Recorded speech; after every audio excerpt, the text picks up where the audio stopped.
शून्यकाल। ठीक है, इससे पहले जो हमने देखा क्वेश्चन आवर, वो एक तरह से फॉर्मल डिवाइस है, औपचारिक एक टूल है एकदम सिस्टम से। ज़ीरो आवर जो है वो एक इनफॉर्मल डिवाइस है पार्लियामेंट के अंदर।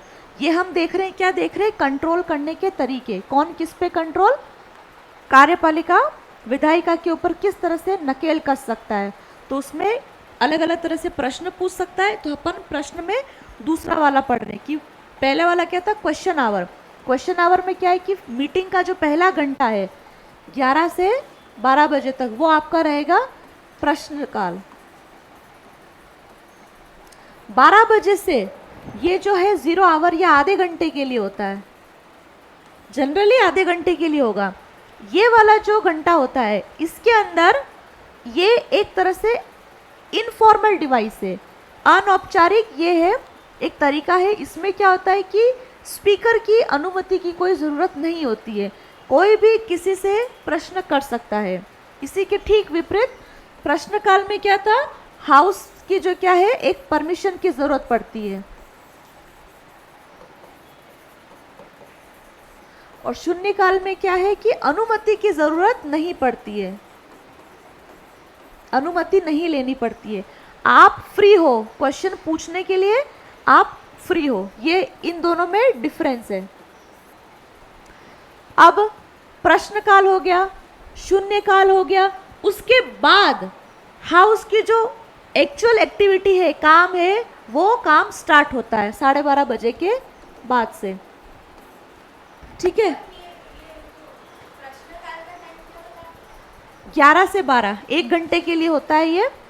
ठीक है, और शून्यकाल जो है वो आपका आधे घंटे के लिए होता है, जिसमें कोई भी प्रश्न पूछ सकते हो। इसमें हाउस के अंदर स्पीकर की अनुमति की ज़रूरत आपको नहीं पड़ती है। ये दोनों में मेजर डिफरेंस है।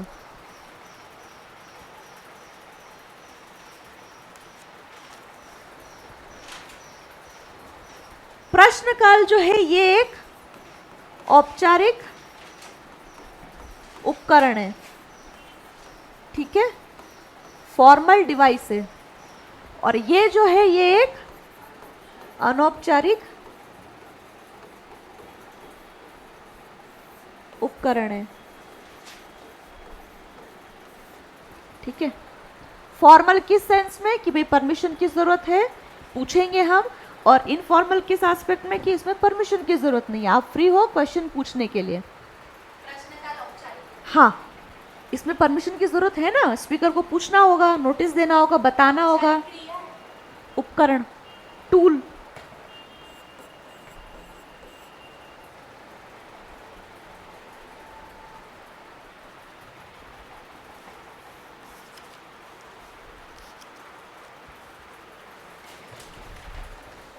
ठीक है, तो ये पहला वाला जो एस्पेक्ट है वो कंप्लीट हुआ।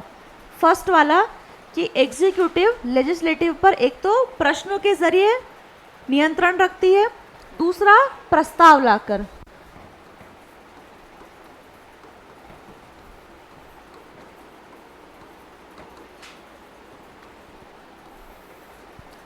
देखो, इन सभी का जो काम है, ये प्रस्ताव लाना, प्रश्न पूछना, एक ही मकसद है कि जो पार्टी है, जो सरकार है, उनकी नीतियों में या उनके काम में किसी भी तरह से कोई कमी है तो उस कमी को उजागर करना, उनको अवेयर करवाना कि आप यहाँ पर गलत हो, आप यहाँ पर गलत हो।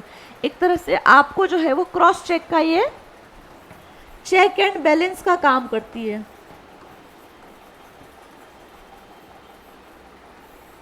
ठीक है, प्रस्ताव। प्रस्ताव अलग अलग तरह के प्रस्ताव है, अलग अलग 4-5 तरह के प्रस्ताव है, जिसमें पहला लिखो फर्स्ट, विशेषाधिकार प्रस्ताव, प्रिविलेज मोशन।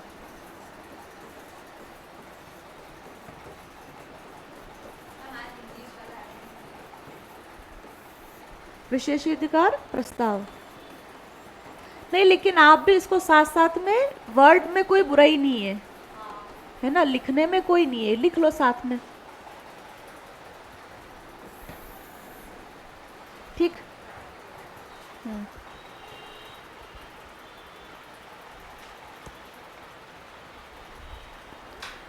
विशेष अधिकार प्रस्ताव, इसमें क्या है कि देखो, लोकसभा या फिर राज्यसभा, इनके जो मेंबर हैं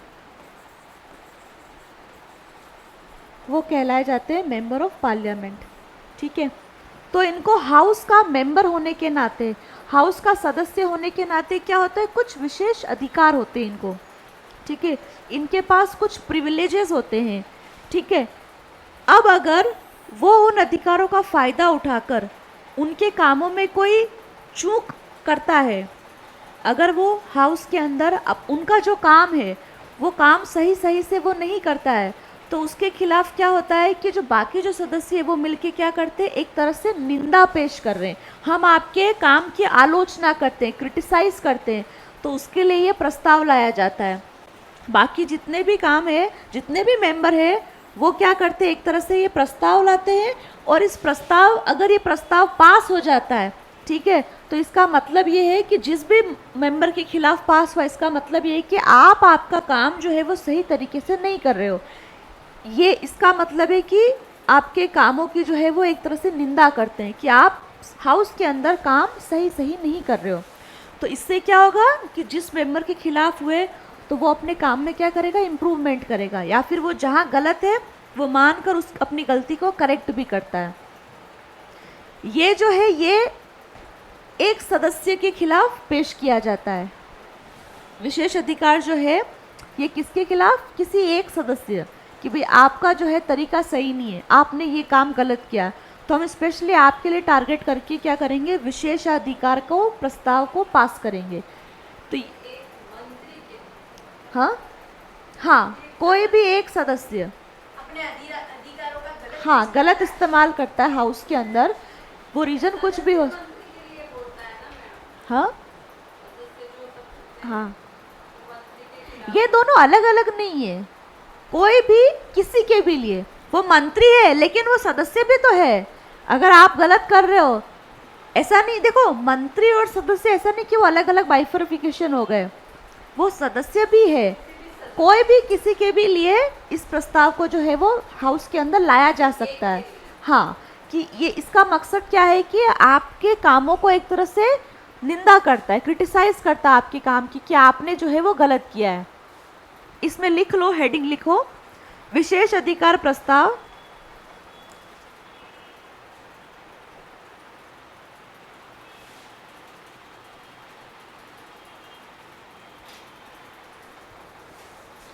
लिखो इसमें कि यह किसी सदस्य द्वारा पेश किया जाता है,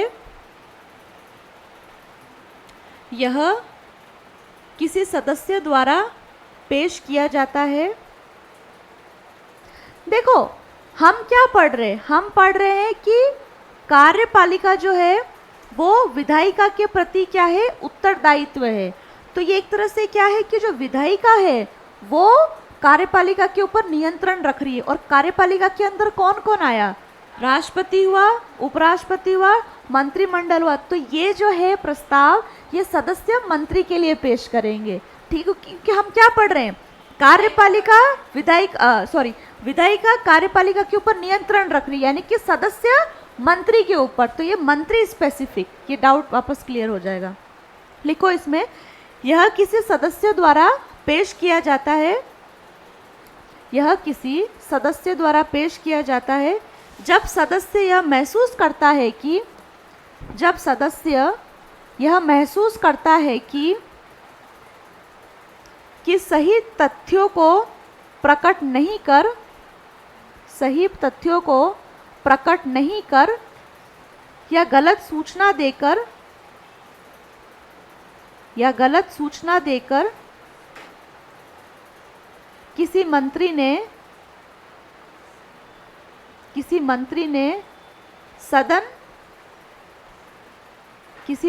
सदन या सदन के एक या अधिक सदस्यों के विशेषाधिकार का उल्लंघन किया है, विशेषाधिकार का उल्लंघन किया है। ठीक है, आगे, इसका उद्देश्य संबंधित मंत्री की निंदा करना है।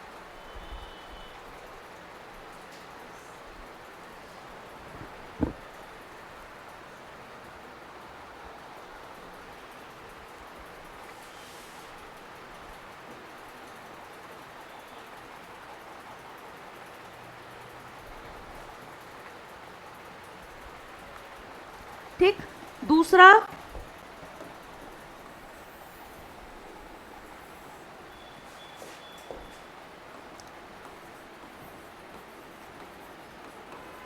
ध्यान आकर्षण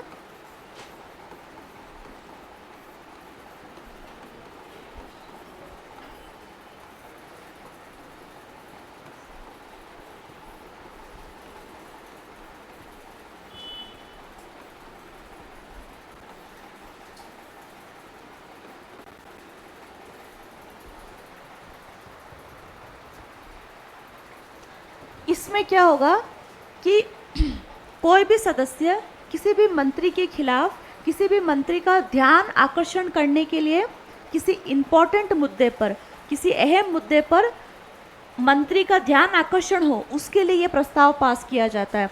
जैसे बहुत ही एक ज़रूरी मुद्दा है, उस मुद्दे पर सदस्य चाहते हैं कि मंत्रियों का ध्यान जाए, मंत्रियों का ध्यान जाए, उस पर विचार विमर्श हो, उसके ऊपर बात हो, तो उनका ध्यान खींचने के लिए, उस मुद्दे की तरफ अपना ध्यान, उनका ध्यान खींचने के लिए ये प्रस्ताव पास किया जाता है। इसीलिए इसको कहते हैं कि ध्यान आकर्षण प्रस्ताव, कि बहुत ही ज़रूरी मुद्दा है ना, और उस पर नहीं, वो सेकंड वाले में कंफ्यूज नहीं होना, वो इसके बाद वाले में एडजर्न मोशन के अंदर है, ठीक है। आप देखो, आप मिक्स मत करो चीज़ों को, वो एडजर्न मोशन में है ना, इसके बाद वाले में। इसमें क्या होगा कि मुद्दा बहुत ज़रूरी है और सदस्य चाहते हैं कि मंत्री इस मुद्दे पर भी अपना ध्यान आकर्षित करे, उस मुद्दे पर भी विचार करे, बात करे, तो उसके लिए ये प्रस्ताव पास किया जाता है।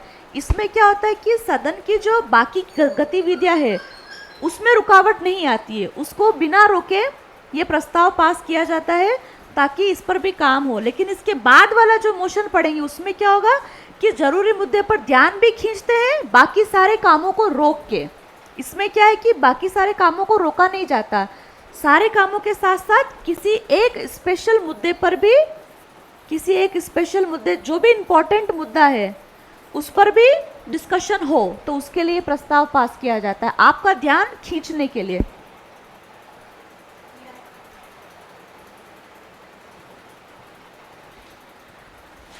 तो ये क्या है कि एक अहम मुद्दे पर मंत्रियों का ध्यान खींचने के लिए इस प्रस्ताव को पास किया जाता है। हालांकि इसमें सदन की जो बाकी गतिविधियां है उसमें रुकावट नहीं आती है।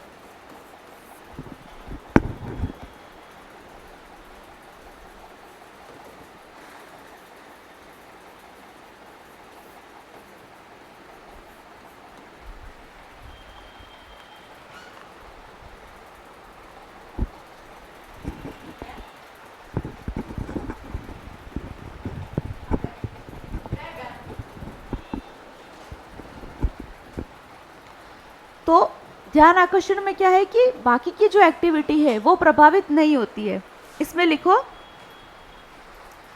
कि इस प्रस्ताव द्वारा सदन का कोई सदस्य, इस प्रस्ताव द्वारा सदन का कोई सदस्य सदन के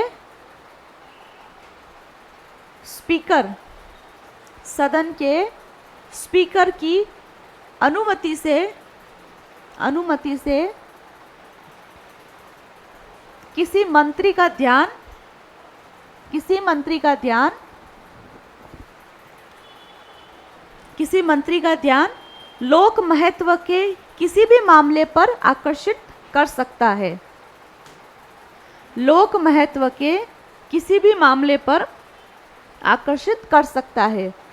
इसीलिए तो बोला है कॉलिंग अटेंशन मोशन, कि आपका ध्यान इस मुद्दे पर भी लेकर आइए, ये भी ज़रूरी है। लेकिन बाकी गतिविधियां हाउस की नहीं रुकती है, उसके साथ साथ इन पर भी विचार होता है। ये वो आपका सेकंड मोशन। देखो ये सारे जो प्रस्ताव है ये स्पीकर की, हाँ ना, स्पीकर को बगैर ध्यान में लाए कुछ भी हाउस में नहीं होता है, ये आपको ध्यान में रखना है। थर्ड,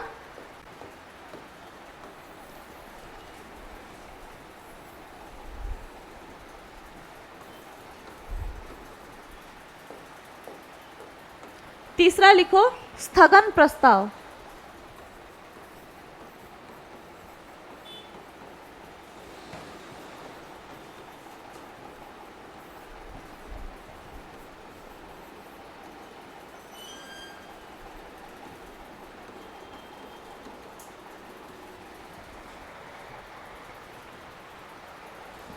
अब इसमें क्या है, देखो इससे ऊपर वाले में क्या था, कॉलिंग अटेंशन मोशन में क्या था कि इंपॉर्टेंट मुद्दे पर आपका ध्यान हमने खींचा, लेकिन उसमें हाउस की जो एक्टिविटियां है उस पर रुकावट नहीं आएगी।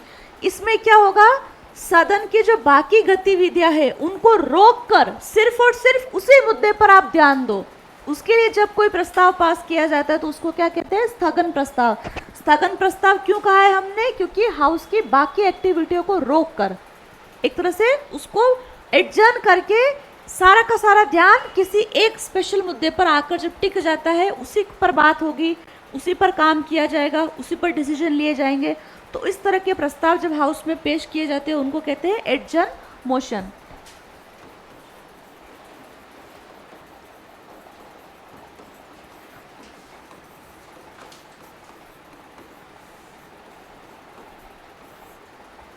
रोककर किसी स्पेशल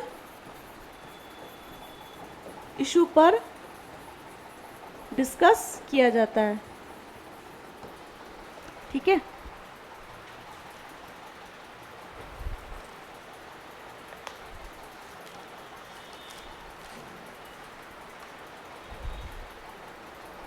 लिखो इसमें, यह किसी लोक महत्व के मामले पर, यह किसी लोक महत्व के मामले पर सदन में चर्चा करने के लिए, सदन में चर्चा करने के लिए सदन की कार्यवाही को स्थगित करने का प्रस्ताव है, स्थगित करने का प्रस्ताव है। यह किसी लोक महत्व के मामले पर सदन में चर्चा करने के लिए सदन की कार्यवाही को स्थगित करने का प्रस्ताव है। इसके लिए 50 सदस्यों का समर्थन आवश्यक है। इस प्रस्ताव को तभी लाया जा सकता है, तब रखा जा सकता है, तब कम से कम 50 मेंबर उसके ऊपर क्या दे, अपनी सहमति दे। इसके लिए 50 सदस्यों का समर्थन आवश्यक है।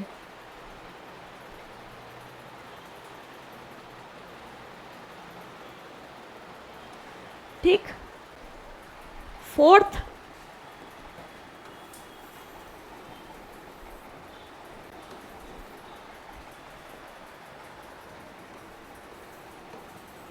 अविश्वास प्रस्ताव।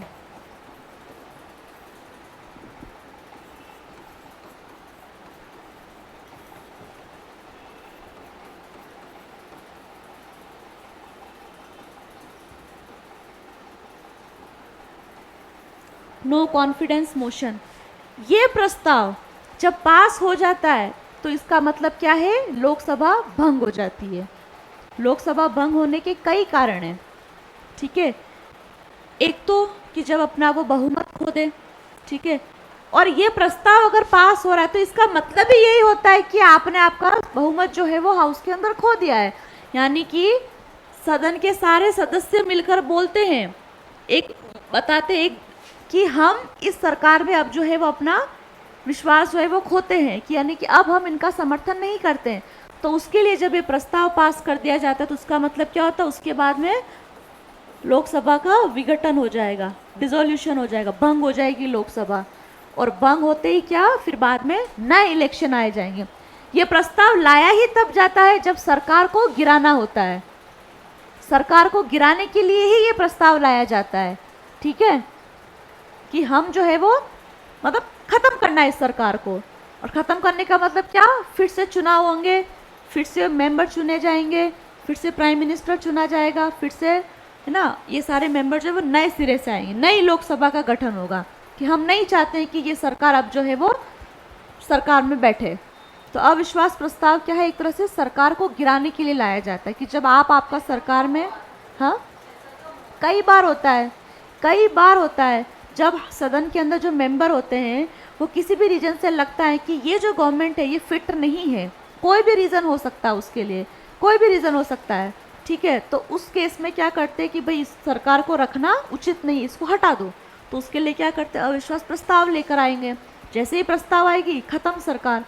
सरकार जाते ही क्या, फिर से नए इलेक्शन होंगे आपके। तो ये हुआ लोकसभा का भंग होना। आप जो बोल रहे थे वो 6 महीने का, वो क्या है, वो बिल के लिए, किसी बिल को पास करने के लिए, वो संसद की कार्रवाई अटकनी नहीं चाहिए। वो हम इसके बाद अभी बिल पढ़ेंगे। देखो बिल क्या होता है कि कोई भी हम एक कानून बनता है, कानून ऐसे ही नहीं बन जाता, उसके लिए हाउस में एक बिल को पेश करना पड़ता है। ठीक है, जब वो बिल दोनों हाउस से पास हो जाएगा, राष्ट्रपति के साइन हो जाएंगे, तब वो फाइनली उसके ऊपर मुहर लग जाएगी कि अब ये कानून बन गया है। तो कानून बनने से पहले क्या होता है, उसका बिल पेश किया जाता है। बिल ही जब फाइनली राष्ट्रपति का साइन हो जाता है तो वो बिल ही क्या होता है, फिर वो कानून में परिवर्तित हो जाता है। तो वो बिल की रुकावट है कि अगर दोनों में से कोई भी सदन किसी बिल को या तो रिजेक्ट कर दे, या फिर 6 महीने तक कोई कार्रवाई ही नहीं कर रहा है, या संशोधन नहीं कर रहा है, न सिफारिश कर रहा है, कुछ नहीं कर रहा, चुपचाप बैठा हुआ है, तो उस केस में उस अवरोध को हटाने के लिए राष्ट्रपति क्या करता है, संयुक्त बैठक बुलाता है। तो वो बिल के एस्पेक्ट में है, ये सरकार गिराने की, क्योंकि सरकार ही नहीं रहेगी, दूसरे लोग आएंगे, वो लोग सरकार चलाएंगे। लिखो इसमें, संविधान के अनुच्छेद 75 में, संविधान के अनुच्छेद 75 में यह कहा गया है कि,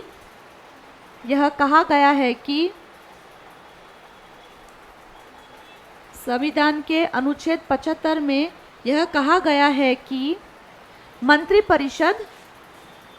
मंत्रिपरिषद लोकसभा के प्रति सामूहिक रूप से उत्तरदायी होगा। मंत्रिपरिषद लोकसभा के प्रति सामूहिक रूप से उत्तरदायी होगा। इसका अभिप्राय यह है कि मंत्रिपरिषद तभी तक रहेगी जब तक उसे सदन में बहुमत प्राप्त है। मंत्रिपरिषद से क्या मतलब है, गवर्नमेंट, सरकार। इसका अभिप्राय है कि मंत्रिपरिषद तभी तक रहेगी जब तक उसे सदन में बहुमत प्राप्त है। दूसरे शब्दों में, लोकसभा मंत्रिमंडल को अविश्वास प्रस्ताव पास कर हटा सकती है।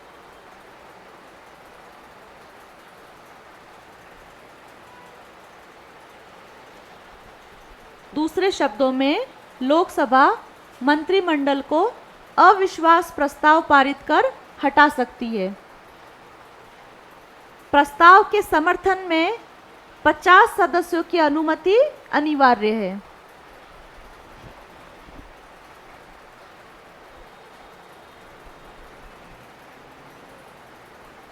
ठीक, मैम ये तो विपक्ष के द्वारा रखा जाता है, हाँ विपक्ष के द्वारा रखा जाता है। हाँ,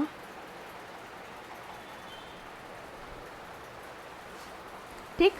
तो अविश्वास प्रस्ताव क्या कि जब फाइनली सरकार को हटाना है, गिराना है सरकार को, कि अब ये सरकार रन नहीं करनी चाहिए, और जैसे ही ये प्रस्ताव पास हुआ, लोकसभा भंग, उस समय सारे मंत्रियों को कलेक्टिवली, सारे मंत्री, प्राइम मिनिस्टर, सब एक साथ अपना पद छोड़ देते हैं, एक साथ।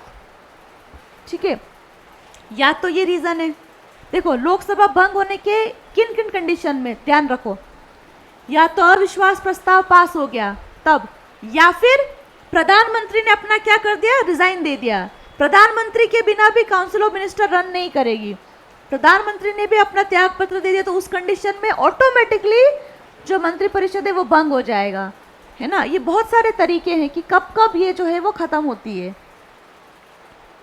अगला लिखो, निंदा प्रस्ताव।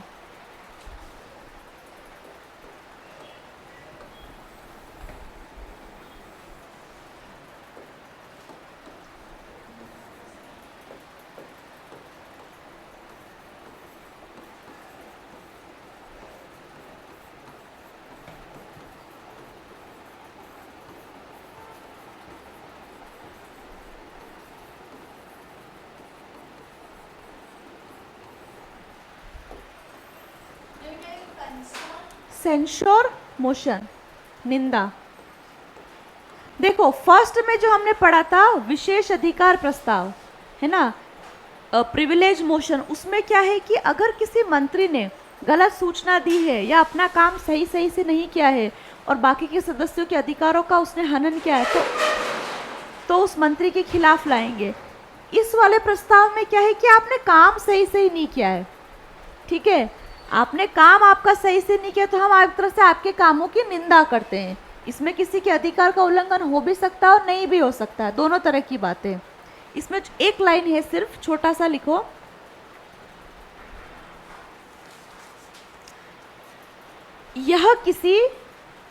ये एक व्यक्ति के खिलाफ भी लाया जा सकता है और पूरा का पूरा मंत्री परिषद के खिलाफ भी लाया जा सकता है। लेकिन इस प्रस्ताव के पास होने का अर्थ ये नहीं है कि मंत्री परिषद जो है वो भंग हो जाएगी। लोकसभा भंग नहीं होती है इस वाले प्रस्ताव में। लोकसभा भंग सिर्फ एक ही कंडीशन में होगी, कौन सा? अविश्वास प्रस्ताव में। ये क्रिटिसाइज करता, आलोचना करता आपके कामों की कि आप काम सही से नहीं करो, आपकी नीतियों में ये कमी है। लिखो इसमें, यह किसी एक मंत्री या मंत्रियों के समूह के विरुद्ध लाया जा सकता है। यह किसी मंत्री या मंत्रियों के समूह के विरुद्ध लाया जा सकता है।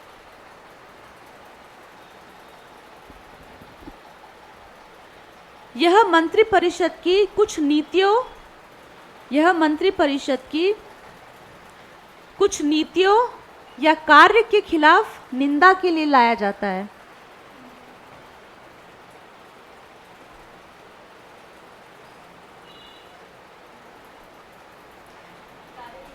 कार्य के खिलाफ निंदा के लिए लाया जाता है।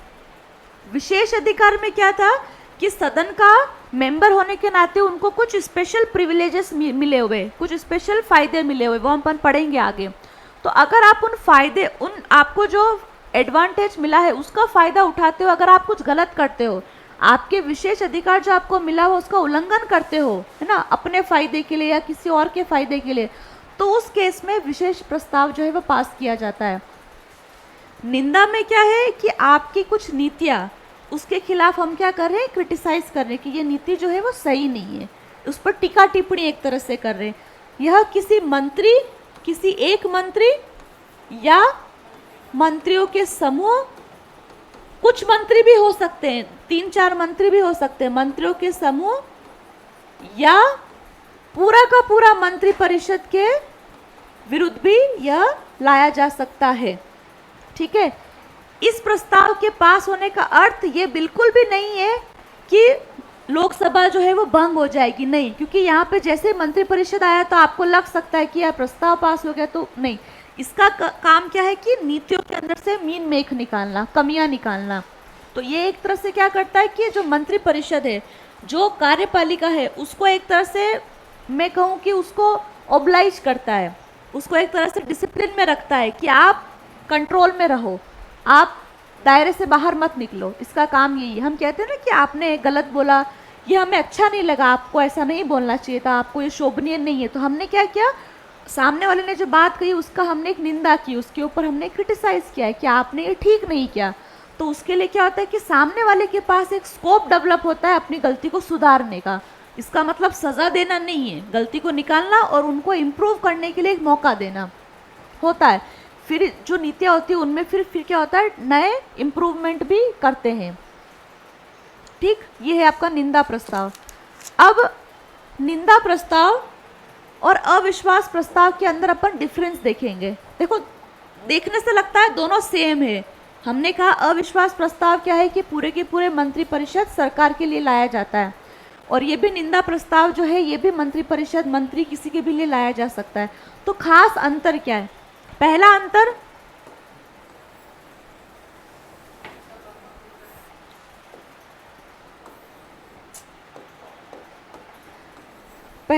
आपको ध्यान रखना है कि अविश्वास प्रस्ताव जो होता है उसको अगर पास किया जा रहा है तो उसके लिए कारण बताना जरूरी नहीं है अविश्वास प्रस्ताव में, जबकि इसके ठीक विपरीत निंदा प्रस्ताव में क्या है कि आपको कारण बताना होगा कि आप किस वजह से इस प्रस्ताव को लेकर आ रहे हो। आप देखो ना ऐसा क्यों हो रहा है। अविश्वास प्रस्ताव में क्या है कि हम सरकार को गिरा रहे हैं, और निंदा प्रस्ताव में क्या है कि हम सरकार को गिराना नहीं चाहते, हम किसी एक पर्टिकुलर नीति के विरुद्ध है ना। तो आप किस नीति के विरुद्ध हो, किस लिए हो, क्या कारण है, तो आपको कारण तो बताना पड़ेगा। जब तक आप कारण नहीं बताओगे तो इम्प्रूवमेंट का, सुधार का स्कोप कहाँ रहेगा? तो निंदा प्रस्ताव में क्या है कि आपको कारण जो है वो बताना आवश्यक है, ठीक है। और अविश्वास प्रस्ताव में क्या है कि आपको रीजन बताना जरूरी नहीं है।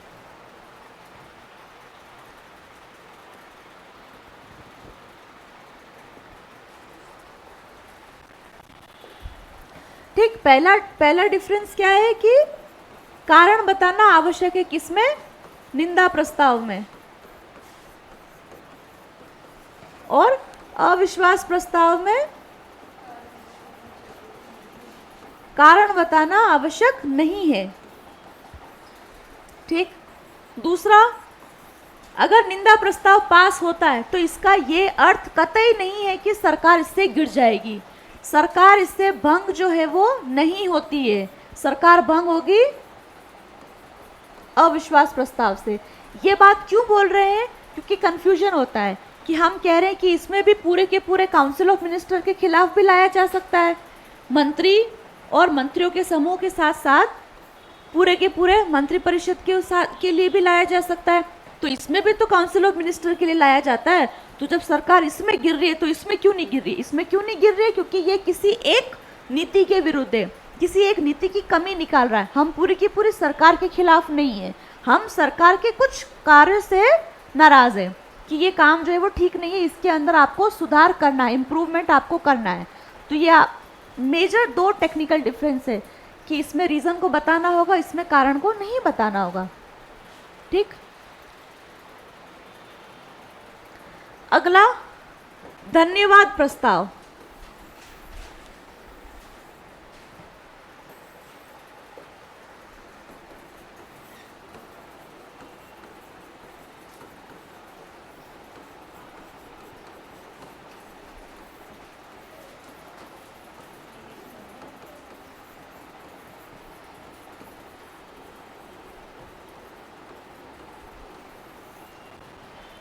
हमने जब प्रेसिडेंट वाला चैप्टर किया था तो उसमें हमने पढ़ा था कि साल का पहला सेशन होगा उसकी फर्स्ट मीटिंग में, और नए इलेक्शन जब होते हैं उसके पहली मीटिंग, उसके अंदर क्या प्रेसिडेंट जो क्या करता है, हाउस को एड्रेस करता है, संबोधित करता है, ठीक है। संबोधन में क्या करता है वो,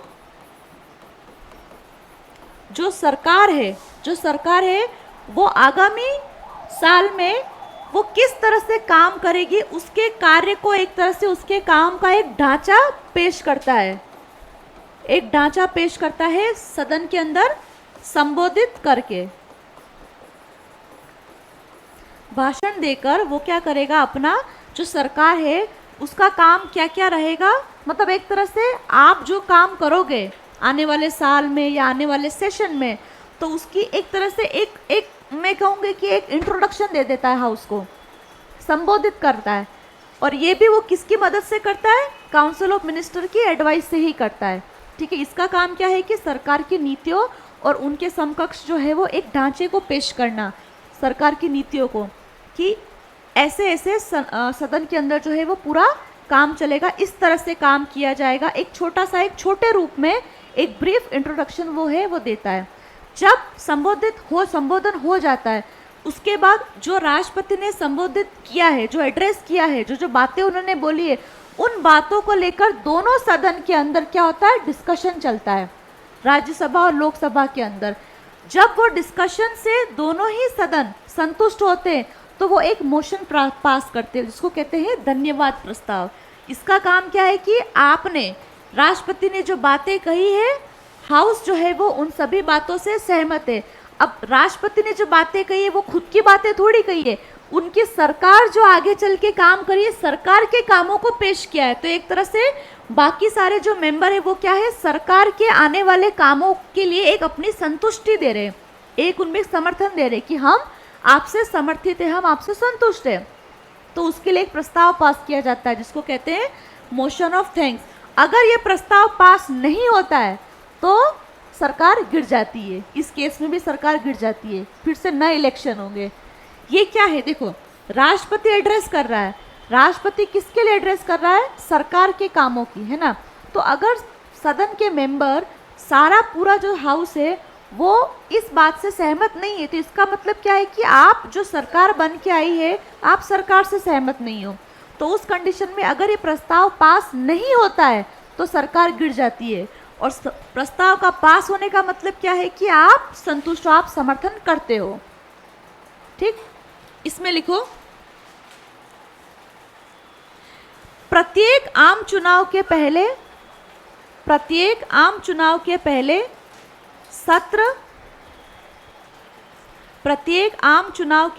सत्र, देखो जैसे ही इलेक्शन हुआ, आज इलेक्शन हुआ, मेंबर चुन लिए, तो इलेक्शन के बाद का फर्स्ट ठीक है, प्लस हर नया वित्तीय वर्ष, पहला फाइनेंशियल ईयर है ना, जैसे फाइनेंशियल ईयर अपना खत्म कब होता है, मार्च में खत्म होगा, तो हर वित्तीय वर्ष के पहली मीटिंग में, और दूसरा क्या, हर नए इलेक्शन के बाद की पहली, उसमें वो क्या करता है, संबोधित करता है। लिखो इसमें प्रत्येक आम चुनाव के पहले सत्र एवं वित्तीय वर्ष के पहले सत्र में राष्ट्रपति सदन को संबोधित करता है।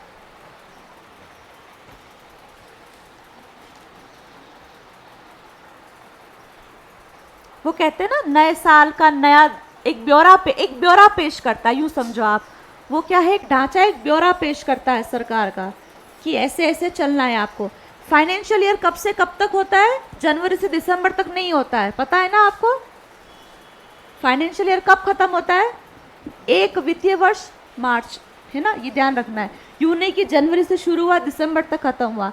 स्कूल में भी ऐसे ही होता है ना, अप्रैल से पढ़ाई चालू होती है, अगले साल मार्च तक, तो ये आपका एक फाइनेंस, इसको बोलते हैं एक वित्तीय वर्ष बोलते हैं। ठीक है, तो लिखो इसमें प्रत्येक आम चुनाव के पहले सत्र एवं वित्तीय वर्ष के पहले सत्र में राष्ट्रपति सदन को संबोधित करता है। अपने संबोधन में राष्ट्रपति पिछले वर्ष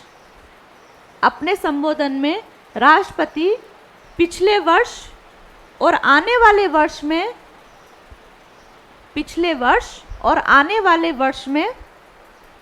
सरकार की नीतियों एवं योजनाओं का खाका खींचता है। अपने संबोधन में राष्ट्रपति पिछले वर्ष और आने वाले वर्ष में सरकार की नीतियों एवं योजनाओं का खाका खींचता है। स्ट्रक्चर, ढांचा, हाँ, खींचता है। बनाता है भी बोल सकते एक्चुअली क्या होता है, यूं समझो आप कि मैंने आपको एक स्पीच लिख के दे दी और आपने क्लास में आके सुना दी, तो यही होता है कि जो मंत्री परिषद होता है वो अपने कामों का एक ब्यौरा लिख के जो है वो राष्ट्रपति को सुपुर्द कर देता है। राष्ट्रपति अपनी मर्जी से हाथ से बैठकर नहीं लिखता है, हमने ये बनाया है, हम ऐसे ऐसे काम करेंगे, आप प्लीज़ हमारी तरफ से हमारे कामों को हाउस के अंदर बता दीजिए। राष्ट्रपति सिर्फ और सिर्फ बोलता है। राष्ट्रपति, हमने क्या बोला, नाम मात्र का मुखिया है, वो कोई भी काम मंत्री परिषद की सलाह के बगैर नहीं करता है। एक दिन का भी मंत्री परिषद की सलाह के बगैर नहीं हिलता है। यहाँ पे बोलते ज़रूर है कि राष्ट्रपति संबोधित कर रहा है, लेकिन क्या उसको संबोधित करने का मैटर कौन दे रहा है, मंत्री परिषद दे रहा है, तो वो एक तरह से मंत्री परिषद के बिहाफ में बोलता है वहाँ पर। लिखो इसमें दोनों सदनों में इस पर चर्चा होती है, इसी को धन्यवाद प्रस्ताव कहा जाता है।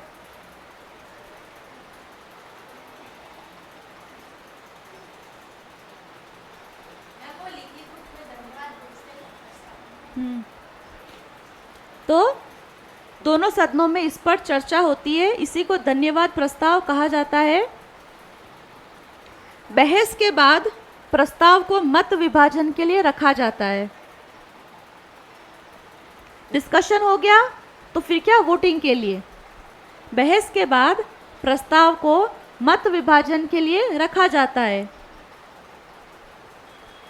इस प्रस्ताव का सदन में पारित होना आवश्यक है।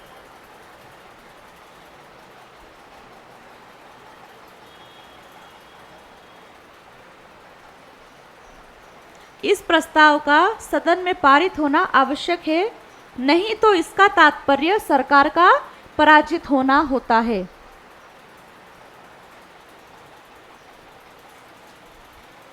ना इसका तात्पर्य सरकार का पराजित होना होता है।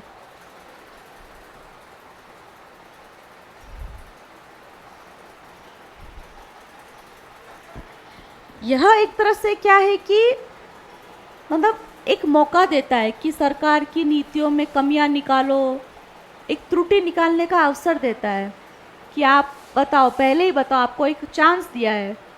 तो इसके लिए ये सारे प्रस्ताव क्या हुए, समझ में आया कि सारे प्रस्ताव अलग अलग तरीके से क्या कर रहे, काम एक ही कर रहे, काम क्या कर रहे, नियंत्रण कर रहे हैं, ठीक है, ताकि एग्जीक्यूटिव जो है वो लेजिस्लेटिव के ऊपर हावी ना हो जाए।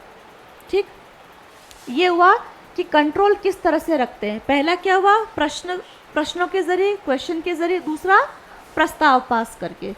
ठीक है, तो हाउस के अंदर जितने भी काम है स्पीकर की अनुमति से होगी। स्पीकर को बगैर ध्यान में लाए कोई भी काम जो है वो आपका नहीं होता है। ठीक, निंदा प्रस्ताव में थोड़ी सब में कहा, निंदा प्रस्ताव में हमने लिखा कि कारण बताना आवश्यक है और अविश्वास में आपको रीजन नहीं बताना है। अविश्वास में क्या है कि आपको कोई कारण नहीं होता, हालांकि कारण तो होता ही है, लेकिन वो कारण को आपको वहां बताना जरूरी नहीं है।